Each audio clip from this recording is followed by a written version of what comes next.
He smashed the glass clock beside his bride and shoved her wheelchair across the marble floor, certain his wealth made him untouchable.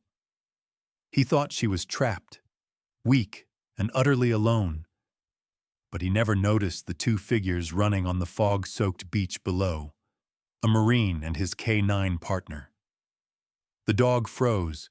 The Marine halted, both sensing danger instantly, and in the next heartbeat they were already moving, ready to deliver a justice no amount of money could stop.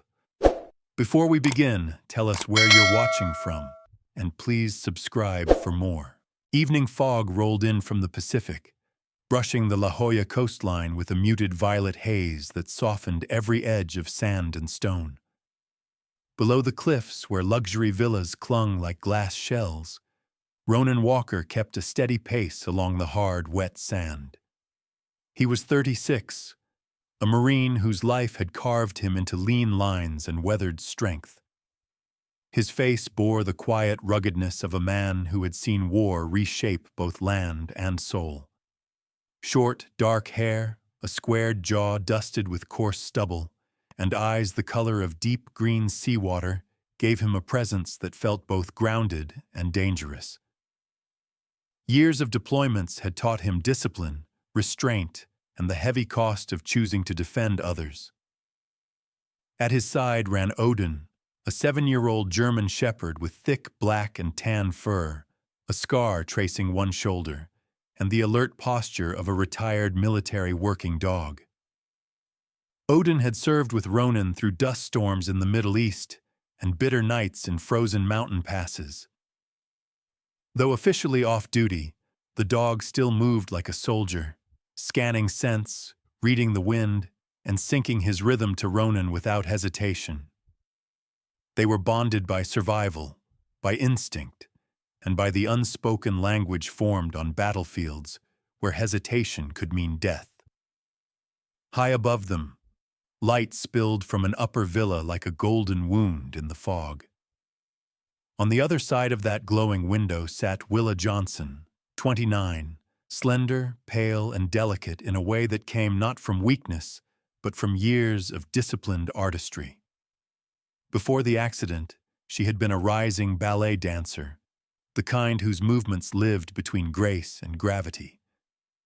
Her long auburn hair now framed a soft face marked by quiet strength and unspoken sorrow.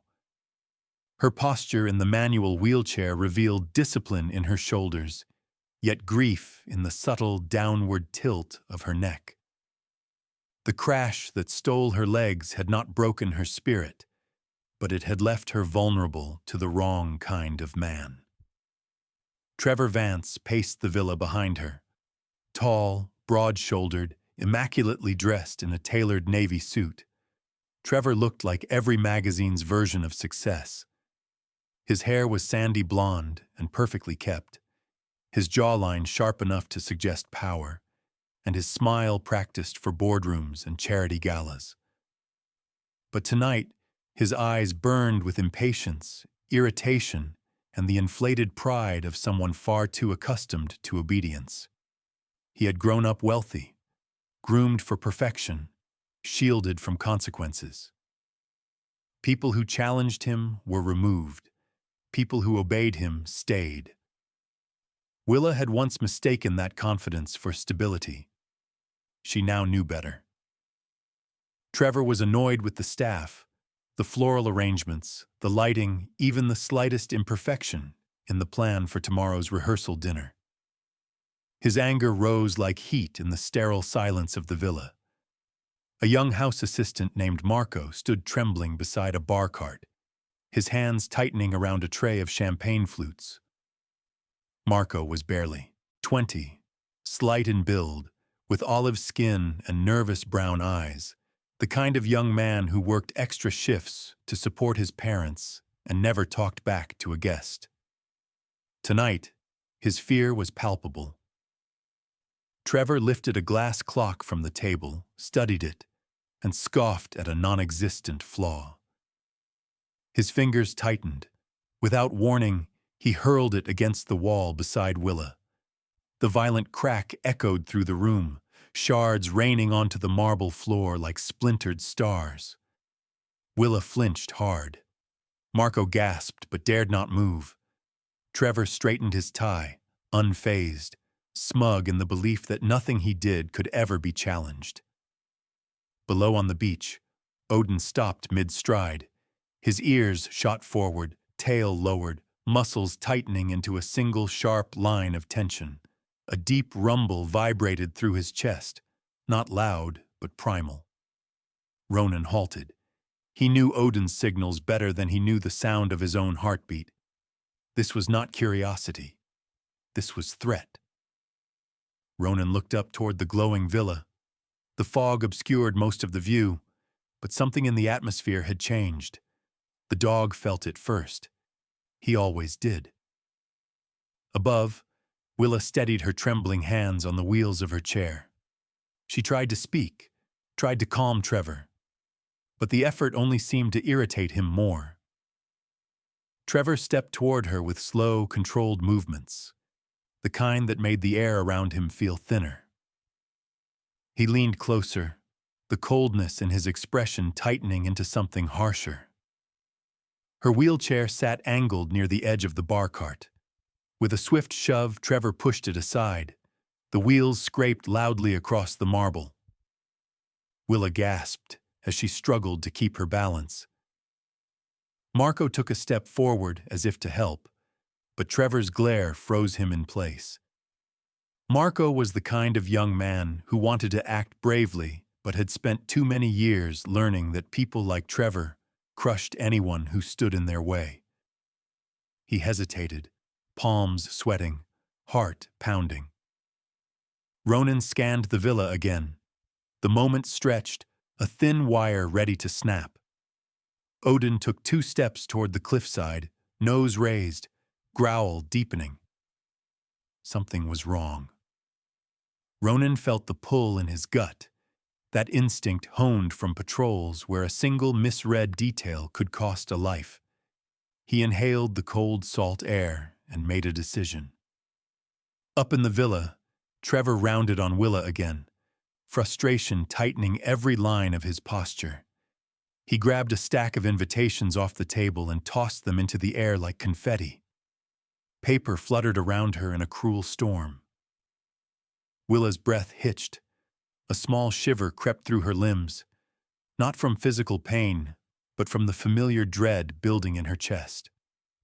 She had spent years managing Trevor's moods, calming storms before they hit. Tonight the storm was too big. Odin barked sharply. Not a playful bark, a warning. Ronan's pulse kicked. He began jogging toward the narrow access path leading toward the villas. Odin ran ahead, powerful strides kicking up sand, ears locked on the glowing window above. In the villa, Trevor turned sharply, his face twisting with impatience. He stepped toward Willa so suddenly that she instinctively recoiled. Marco finally forced himself to speak, voice shaking as he tried to break the tension. "Sir, maybe I should call someone to help adjust the setup." Trevor shot him a look so venomous the boy froze again. Ronan's boots hit the first stone steps of the path. The fog swirled thicker. Odin was a dark shadow moving with purpose. Ronan's breathing grew steadier. This was familiar. Approaching danger. Moving toward the unknown. Trusting the dog. Trusting instincts sharpened over years of violence and mercy. Up in the villa, the emotional wire finally snapped. Trevor slammed his hand onto the table beside Willa, making her flinch again. The impact sent a vase trembling and then toppling, water spreading across the marble like a thin, reflective sheet. Ronan reached the top of the path, just as Odin let out a low, warning howl, eyes locked on the villa's edge.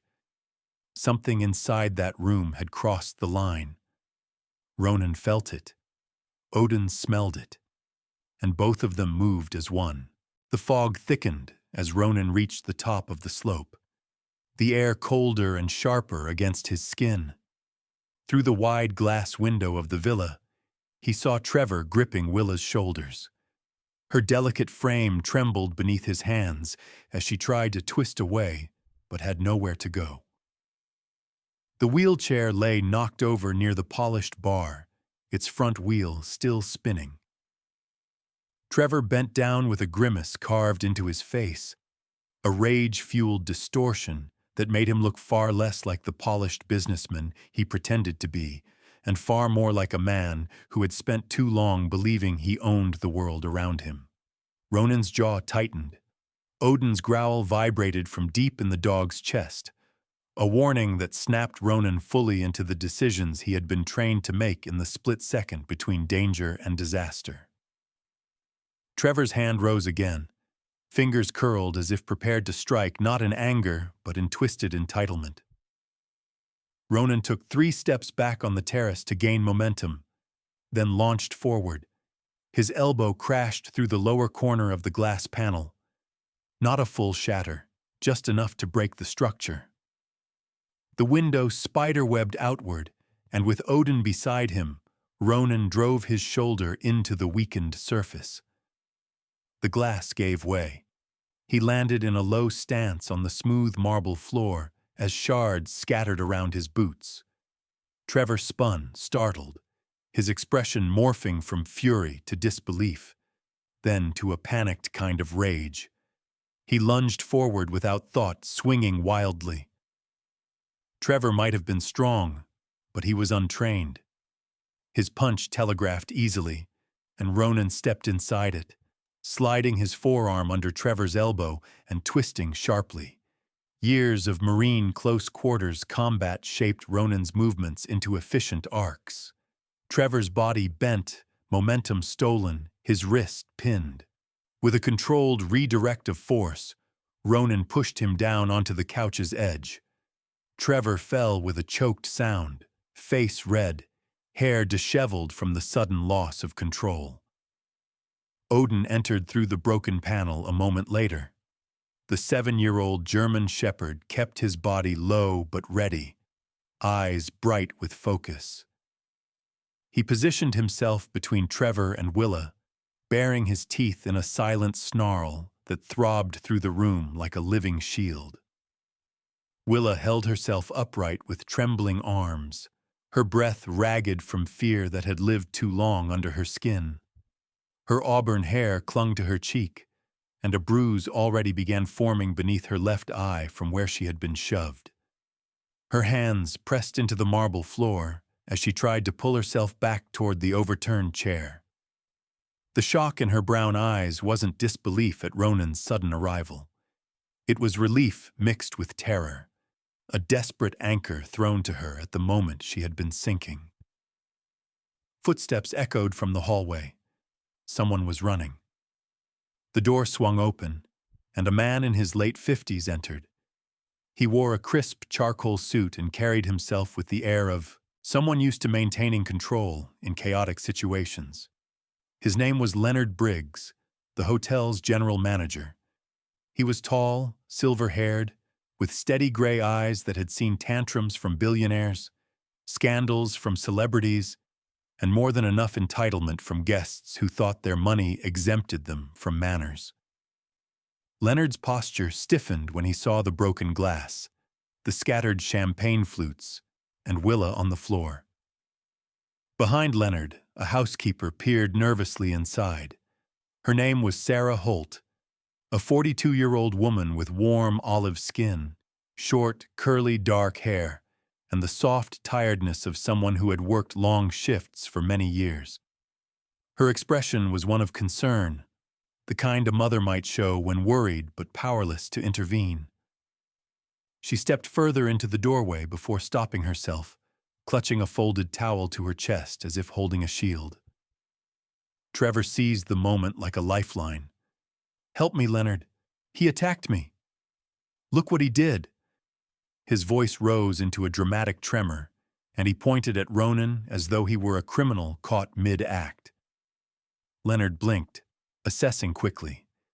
His gaze swept from the broken window to Trevor's reddened arm to Ronan's controlled stance, and lastly to Willa, who was barely upright. Ronan's voice came calm, firm, the tone of someone used to giving orders under fire. "Step back. No one is attacking you." Sarah gasped softly, torn between fear of Trevor and instinct to trust Ronan's steadiness. But Trevor pushed forward, attempting to scramble behind Leonard like the victim he wanted everyone to believe he was. Leonard raised a hand between them, signaling him to stop. His eyes sharpened. "Trevor, I need you to remain still. Willa, are you hurt?" Willa tried to answer, but her voice faltered. Her throat tightened. Odin pressed closer to her, leaning his weight gently against her legs as if grounding her. Ronan's eyes softened for the first time since entering the room. He crouched beside her, keeping his movements deliberate and slow so she wouldn't feel overwhelmed. "Can you move?" he asked. His voice held no pity, only genuine concern. A trembling breath escaped her. "Yes, but my chair." Leonard gestured toward it. Sarah set the towel aside and hurried to lift the chair upright. Her movements were careful, practiced. She had raised children and cared for aging parents, and her hands reflected a lifetime of gentle strength. She positioned the chair next to Willa and looked at her with quiet sympathy. "Sweetheart, take your time." Trevor seized the moment again. "She's confused. She fell. This man broke in. Arrest him, Leonard. Call security." Sarah shot Trevor a look of disbelief. Leonard didn't move. He had handled enough dangerous situations to know that the loudest man was rarely the innocent one. "Trevor, your fiancé is on the floor. You expect me to believe she simply fell?" Trevor's jaw clenched. His polished facade cracked slightly, revealing the impatience simmering beneath. "She does this sometimes, Leonard. She panics. She overreacts. You know how fragile she is." Willa's fingers tightened around the armrest of her chair. Shame flickered across her face, followed by something stronger. She opened her mouth to speak, but Trevor cut her off abruptly. "Stop talking, Willa. You're making it worse." Ronan stepped between them, the tension in his shoulders returning like coiled steel. Not another word to her. His tone was quiet but heavy enough that Sarah inhaled sharply.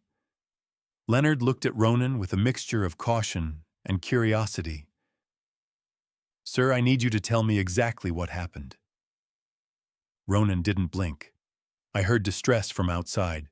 I saw him raise his hand to her. I intervened." Trevor scoffed loudly. "Distress. He thinks he can see through walls now, Leonard. This is insane. I'll have this place shut down. But Odin moved half a step closer, not aggressively, but decisively. Trevor froze. Ronan kept his eyes on Leonard. "She needs to leave this room. Now." Leonard's thoughts flickered across his face. He was not a man easily intimidated, yet he also was not a fool. He had seen Willa's fear, her bruised cheek, the broken clock on the floor. Whatever story Trevor would try to spin tomorrow would not undo what he was seeing tonight. He nodded once. "Sarah, grab her bag. We'll take her through the service corridor. Less attention." Trevor's expression twisted in horror. "What, you can't take her away from me?" Leonard stood straighter, his voice colder. "I can remove a guest from immediate danger, and I will." Trevor lunged as though to stop them, but Ronan intercepted him with a single step. No contact, just presence. Enough to make Trevor hesitate. Leonard motioned toward the rear hallway. Sarah took Willa's handbag, hands trembling slightly but determined. Odin positioned himself beside Willa's chair. Ronan took hold of the handles and gently began to push her toward the door. As they moved into the dimly lit service hallway, the polished world of the villa disappeared behind them. The air there was cooler, quieter, wrapped in the sterile smell of cleaning supplies and unused linens. Willa looked back only once. Trevor stood at the threshold, fists clenched, face red with helpless fury, watching the one thing he thought he controlled slip away from him. And in that moment, the first fracture formed in the empire he had built around her. Night had settled over Coronado by the time Ronan guided Willa into his small apartment, a space carved from concrete and discipline with only the essentials of a man who had never expected to live a quiet life.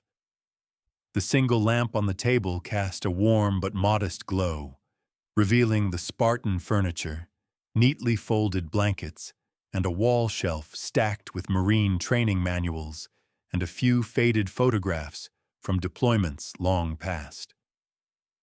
Ronan closed the door behind them, checking the locks twice out of habit. Odin entered next, padding softly across the floor, circling once before positioning himself near Willa's wheelchair, as if he had always belonged there. Willa had never stepped into a place that felt so bare, yet strangely safe. Her fingers traced the armrest of her chair as she studied the surroundings. Her auburn hair fell gently around her face, framing eyes still wide from fear but no longer filled with the helplessness she had felt in the villa.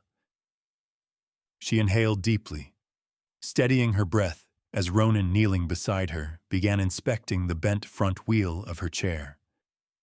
The accident had misaligned the metal, and a pothole in the villa's marble floor had made it even worse.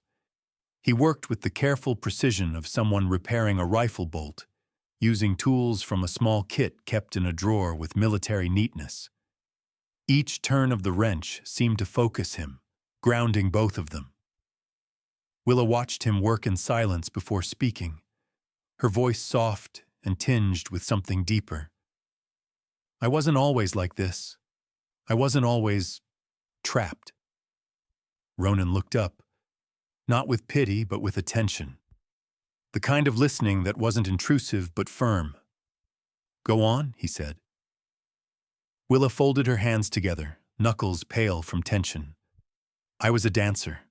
Ballet since I was 5. Everything I was, everything I wanted, lived in movement. She paused, swallowing past the tightness in her throat. Her fingers trembled slightly as she continued. Then 5 years ago, a drunk driver ran a red light. My car spun 3 times. She pressed her palm to her thigh, fingertips curling as though she could still feel the impact that had changed the course of her life. My spine. They said it would never heal. The dance ended that night. Ronan nodded slowly. Many of his brothers in arms had carried similar stories, similar fractures that had shaped them. Loss did not shock him. The silence that followed was heavy without suffocating. Odin approached her quietly, lowering his head until his thick fur brushed her palm.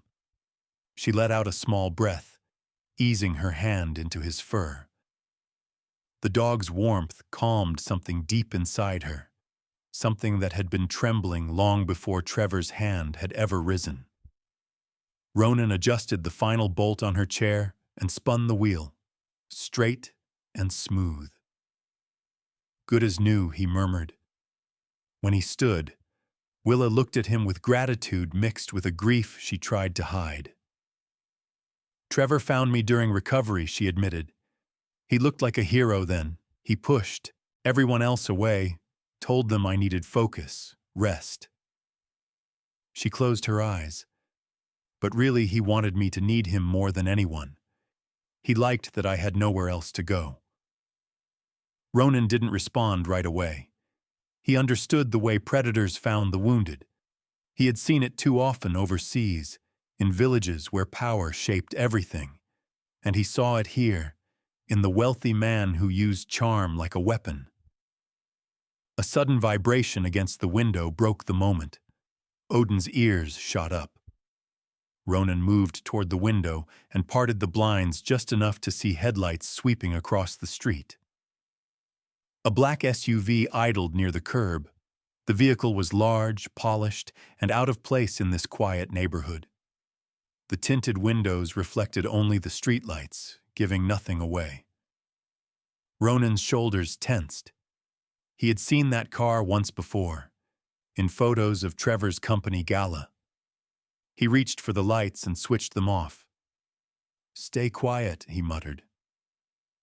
Willa stiffened, gripping the sides of her chair. Odin stepped protectively between them and the window. The SUV did not move for a painfully long moment. Then its engine growled. Tires screeched as it pulled away from the curb, speeding down the road. Ronan's jaw tightened. That wasn't a coincidence. "We're leaving," he said. Minutes later, they were back outside, the night air colder and sharper. Ronan pushed Willa's chair along the sidewalk toward the beach access path, Odin staying tight to their left side like a shadow with teeth. The moon hung low over the ocean, silver light cutting across the sand. The plan was to reach an old pickup truck that Ronan had borrowed from a former Marine buddy named Harris Foster. Harris was in his late 40s, a stocky man with close-cropped gray hair and a lumbering gait shaped by years of carrying heavy packs through hostile terrain. He had lent Ronan the truck earlier that week with a simple nod and a quiet reminder that brothers never stopped being brothers. But halfway down the beach path, Ronan heard the unmistakable crunch of tires rolling over loose gravel. The SUV reappeared, barreling onto the sand from a side ramp, its headlights sweeping across the beach like hunting beams. Willa gasped. Ronan stepped in front of her chair instinctively, shoulders squared. Odin's growl deepened until it rumbled like a living engine. Two men spilled out of the vehicle. The first was a heavy-set man in his 30s with a shaved head, broad neck, and thick arms covered in tattoos. He carried a metal pipe in one hand. His name, though unknown to Ronan, was Vince Callie, a petty enforcer known for his lack of restraint and tendency to escalate violence faster than necessary. The second man was taller, leaner, with sunken cheeks and restless eyes that darted like a cornered animal. His long hair was tied back messily, revealing a scar cutting across one eyebrow.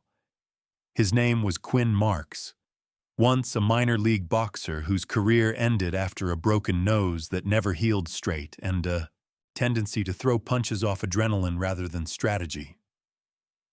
Vince grinned, showing uneven teeth. "Boss wants the girl back," he said, taking a few steps forward. "And you're making it complicated." Ronan felt the sand shift beneath his boots as he adjusted his stance. Quinn twirled the metal rod in his hand, his jittery movements betraying an unstable temperament. "Come on, man," he hissed to Vince. "Let's just do this fast." Ronan angled slightly, keeping himself between them and Willa. "Walk away," he warned. His voice was level but carried weight like a drawn blade. Vince laughed once, short and sharp. "Ain't happening." The tension broke all at once. Vince charged first, swinging the pipe downward. Ronan sidestepped, grabbed Vince's wrist, and forced it sideways, using the bigger man's momentum to drive him face first into the sand. The pipe slipped from his hand, landing with a dull thud. Quinn rushed in next, swinging wildly. Ronan blocked with his forearm, felt the impact reverberate up his bones, then delivered a sharp knee to Quinn's ribs, followed by an elbow to his jaw. But Vince recovered quickly and lunged at Willa's chair. Odin reacted faster. The German shepherd sprang forward, his muscles coiling in a single explosive motion. He hit Vince square in the chest, knocking him back into the sand. Odin pinned him with his front paws, growling so deeply that Vince's bravado collapsed into panicked gasps. Ronan finished disabling Quinn with a sweep that sent him sprawling. The man lay clutching his ribcage, groaning. "You broke." Something, he wheezed. Ronan didn't respond. His focus remained on the bigger threat. Odin stepped back only when Ronan called him with a sharp command. The dog trotted to Willa's side, breathing hard but steady. Ronan grabbed Quinn by the collar, hauling him upright. "Tell Trevor this ends now." His voice was low, dangerous. Quinn nodded frantically, too winded to speak. Ronan released him and stepped back. The two men scrambled toward the SUV, dragging each other inside before peeling away across the sand. The engine roared into the night, shrinking into the darkness. Ronan exhaled once, steadying himself. Willa's hands trembled violently against the wheels of her chair. Are we safe?" she whispered. Ronan looked toward the old truck parked near the dunes. "Not yet, but we're getting out of here." He lifted her into the passenger seat with calm efficiency and folded her chair into the back. Odin leapt into the truck bed, settling into a watch stance. Ronan climbed behind the wheel, started the engine, and drove them away from the moonlit beach, heading toward whatever safety he could still find in a world that had suddenly narrowed into danger and instinct.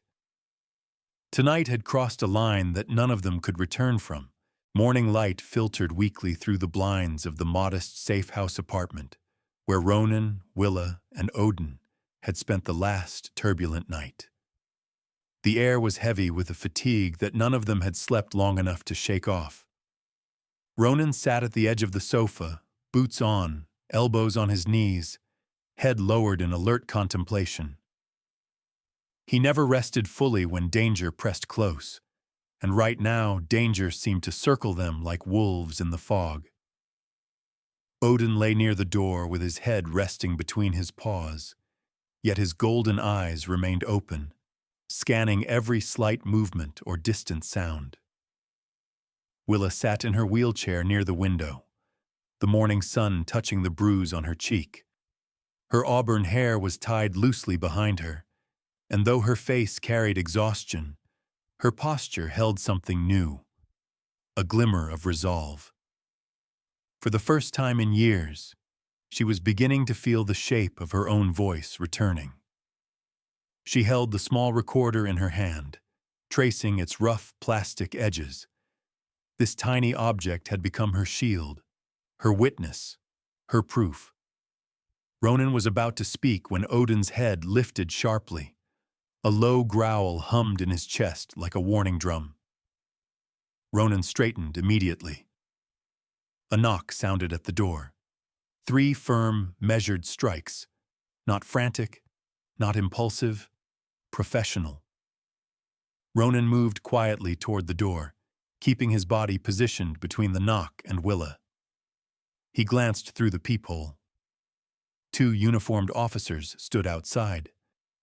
The first was a man in his late 40s with a square jaw, sandy gray hair cropped close, and stern blue eyes.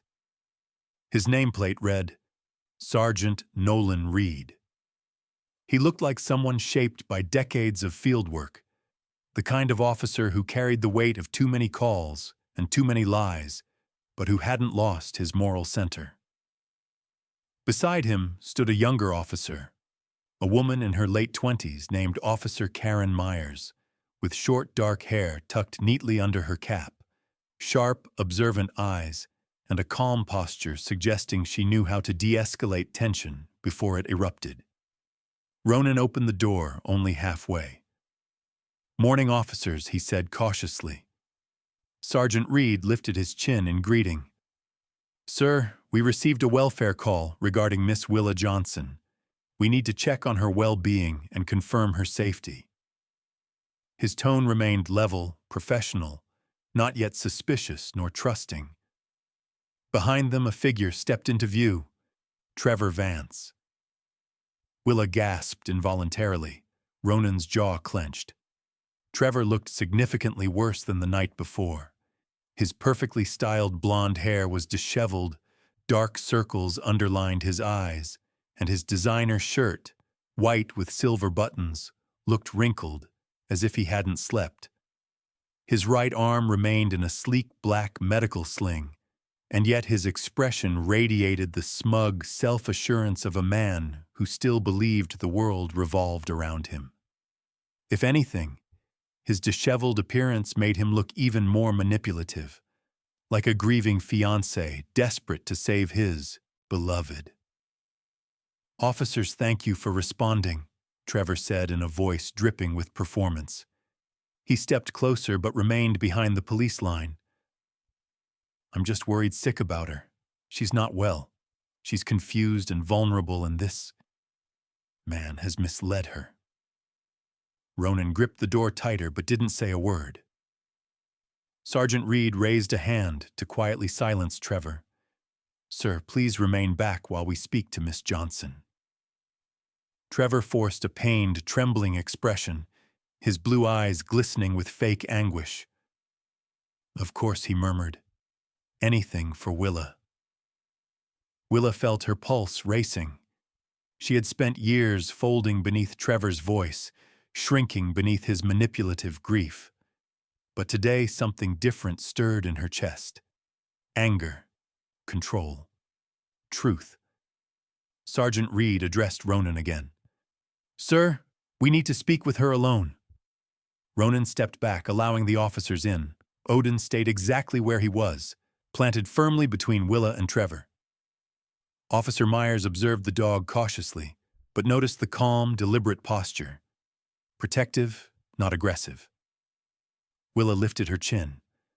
"I'm here. You can talk to me." Officer Myers approached gently.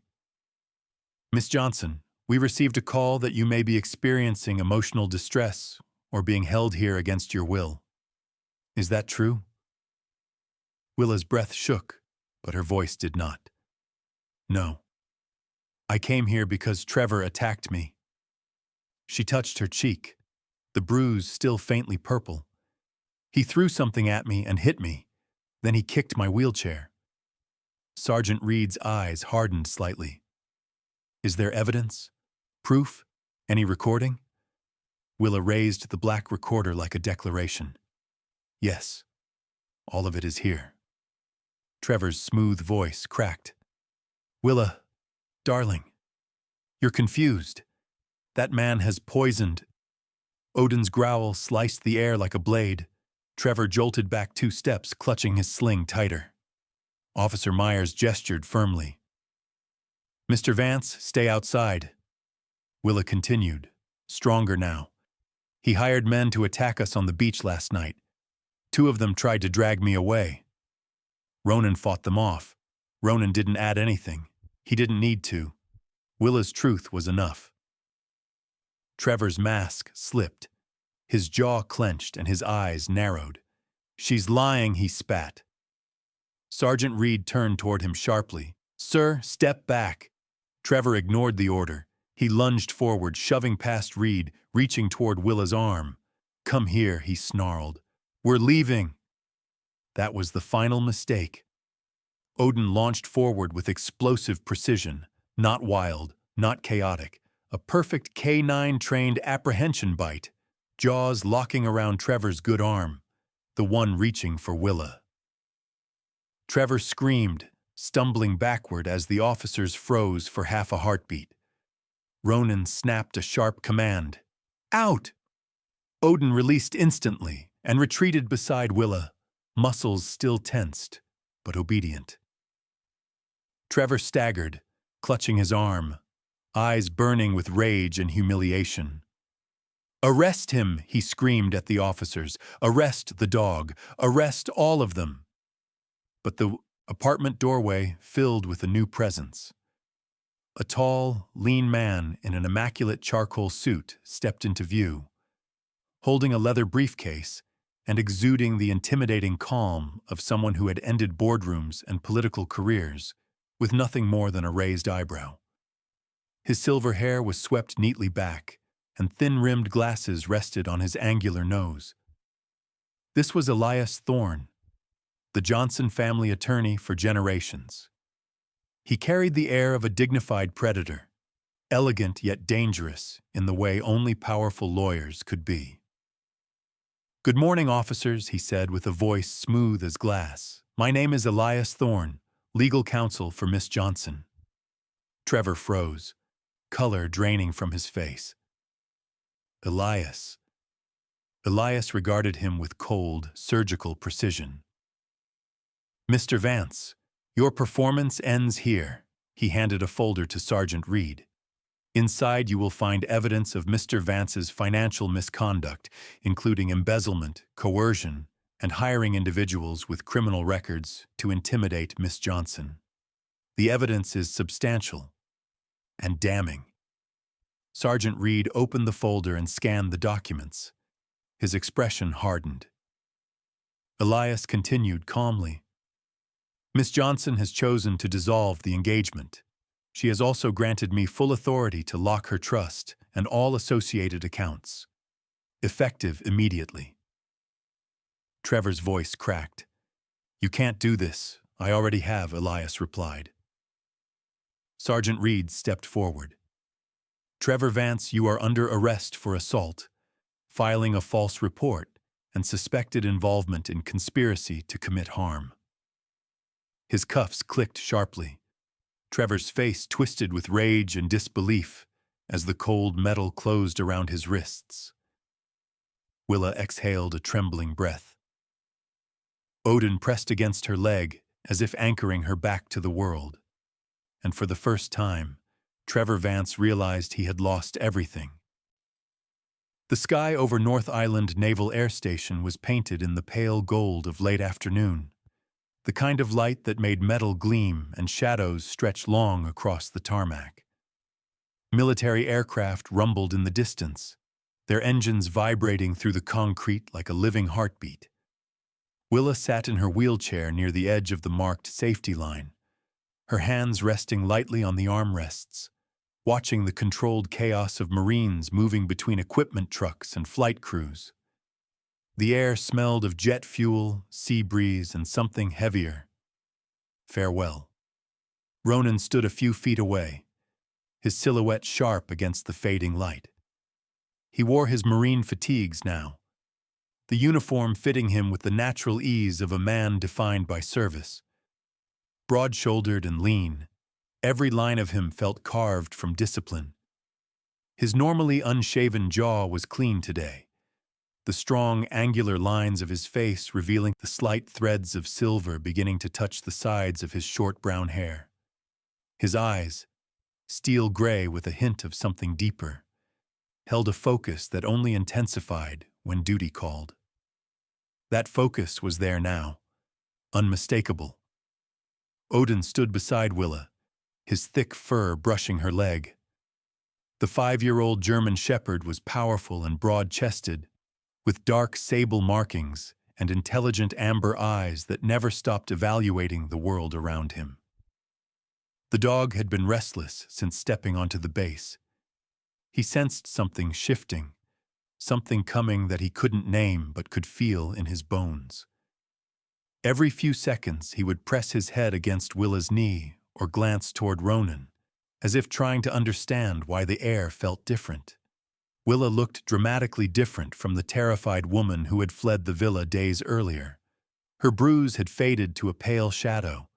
She wore soft jeans and a navy sweater, her auburn hair pulled back into a tidy, low ponytail. She still trembled occasionally, but her posture, her presence, was no longer shaped by fear. She carried the air of someone who had stepped through a fire and discovered she was not what the flames tried to make her. 2 men in tactical gear passed by, nodding briefly toward Ronan. One was tall, shaved head, and dark-skinned, with a calm seriousness that suggested he had seen too much to be impressed by anything. The other, shorter and stockier with a thick beard, lifted a hand in greeting before hurrying off. They were part of the deployment crew preparing for the upcoming mission. Neither stopped to chat. They understood what this moment was. Willa turned her chair slightly to face Ronan more fully. "You leave tonight?" she asked softly. Ronan nodded once, the first hint of conflict flickering across his normally unreadable expression. Orders came through this morning. Fast deployment. A classified security breach overseas. A region where civilian presence is unpredictable and hostile.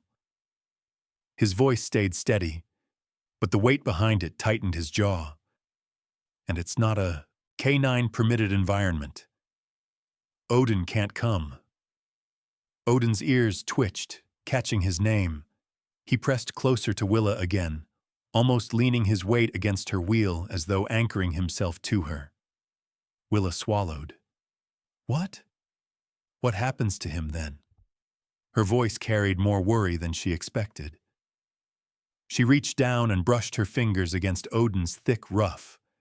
The dog responded by placing his head fully into her palm, letting her hold him steady.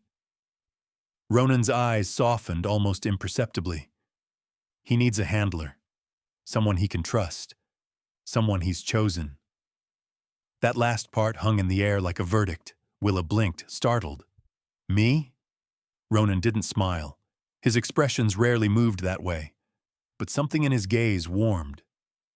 Odin doesn't work with anyone he hasn't chosen himself, and he chose you that night at the apartment, the night you couldn't breathe. Willa remembered the panic attack, her hands trembling, her vision tunneling, and Odin nudging her hands apart, burying his head in her lap, grounding her in warmth and life. She blinked rapidly as emotion swelled behind her eyes. A Marine staff sergeant jogged by carrying a clipboard. He was in his early 50s, bald on top with sun-weathered skin and a salt and pepper mustache. He gave Ronan a curt nod and shouted, "Walker, your wheel's up in 12!" Ronan acknowledged him with a brief gesture, and the sergeant hurried back toward the loading ramp. Willa gripped her armrests to keep her hands from shaking. Odin pressed even closer, sensing the shift in her breathing. Ronan approached her slowly, his boots whispering across the concrete. He crouched down to Odin's level first. The dog straightened immediately, tail stiff, ears alert. Ronan placed a steady hand on the dog's neck and spoke softly. "You know your job, buddy." The tone wasn't sentimental, it was ceremonial. A Marine speaking to another Marine. Then Ronan reached for Odin's collar. The thick nylon K9 collar was more than a strap with a metal buckle. It was an identity marker, engraved with Odin's name, his Marine number, and the small insignia of the unit he'd trained with. It had seen dust storm deployments in Iraq, nighttime raids in the Horn of Africa, and years of disciplined partnership. Willa watched as Ronan unclipped it with careful hands. Odin let out a low sound. Not a whine, but something deeper, something acknowledging the moment. Ronan stood slowly and faced Willa. He held the collar in both hands for a long second, the metal catching the fading sun. Then he leaned down and looped the collar securely around the left side of her wheelchair frame. The buckle clicked with finality. Willa's breath caught. It felt like someone had placed a medal on her chest. She touched the collar, feeling the cold metal warm beneath her fingers. Ronan's fingertips brushed hers briefly. "Keep this," he said, voice rougher now, "until I come back for it." Her throat tightened. She wanted to say something, anything, but the words trembled and broke before they reached the air. Ronan stepped back, gathering his go-bag.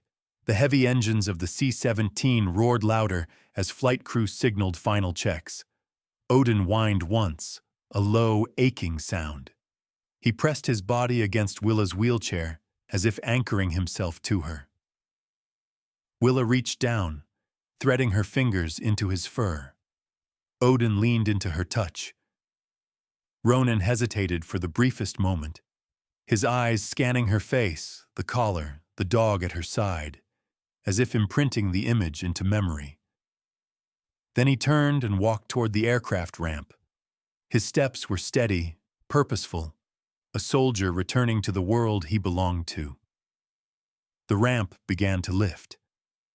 Willa tightened her hand around Odin's collar, the metal still warm where Ronan had touched it. Her other hand rested firmly on Odin's head. The dog stayed pressed against her leg as though he understood the weight now resting on both of them. The plane's engines roared, swallowing the last traces of sunlight. And when the aircraft lifted into the sky, Willa realized this wasn't the end of something. It was the beginning of everything she had never believed she could still have. Sometimes, the miracles we wait for don't arrive with trumpets from the sky or angels descending in blinding light. Sometimes, they come quietly. Through a wounded young woman who finally finds her courage. Through a loyal K-9 who protects without hesitation. Through a solitary Marine who walks into danger simply because it is right. And maybe, just maybe, God writes these moments long before we ever reach them. Maybe He places the right souls in our path at the exact moment our strength begins to fade. Human or animal, stranger or friend, they become the miracle we didn't know we were praying for. In our everyday lives, we rush, we worry, we forget that heaven still moves gently around us. But stories like this remind us that kindness is never wasted, courage is never silent, and love, no matter how unexpected, can become the very thing that saves us. If this story touched your heart, take a moment to share it with someone who may need a reminder that God still works in quiet ways. Leave a comment, tell us where you're watching from, and don't forget to subscribe for more stories of faith, hope, and unseen blessings. May God bless you, protect your family, and guide you toward the people who will become your miracles. Amen.